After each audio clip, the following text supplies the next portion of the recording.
Netrang police સ્ટેશનના tower ચોરીના ગુનામાં નાસ્તા ફરતા આરોપીને ભરૂચ પેરો ફલ્લો સ્કોડની ટીમે જાડેશ્વરથી ઝડપી પાડ્યો છે।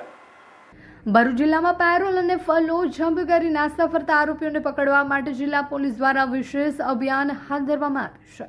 આ અભિયાનના ભાગરૂપે પેરોલ ફલ્લો સ્કોડની ટીમને સૂચના આપવામાં આવી હતી કે જિલ્લાના વિવિધ ગુનાઓમાં સંડોવાયેલા અને લાંબા સમયથી ફરાર આરોપીઓને શોધી કાઢવા કાયદેસરની કાર્યવાહી કરવામાં આવે।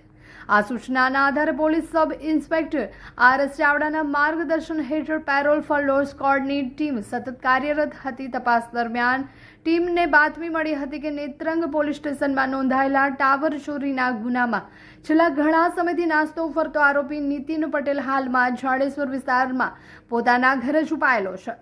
મળેલી બાતમીના આધારે પોલીસે ટીમ જાડેશ્વરના વૈભવ બંગલોઝ વિસ્તારમાં ત્વરિત કાર્યવાહી હાથ ધરી હતી। માનવ સોર્સ અને ટેકનિકલ સર્વેલન્સના આધારે પોલીસે આરોપી નીતિન પટેલ મૂળ રહેઠાણ કનોજ ઉત્તર પ્રદેશને તેના નિવાસસ્થાનેથી સફળતાપૂર્વક ઝડપી પાડ્યો હતો। આરોપીની ધરપકડ કર્યા બાદ તેને કાયદેસરની કાર્યવાહી પૂર્ણ કરીને વધુ તપાસ અર્થે નેત્રંગ પોલીસ સ્ટેશનને સુપ્રત કરવામાં આવ્યો છે।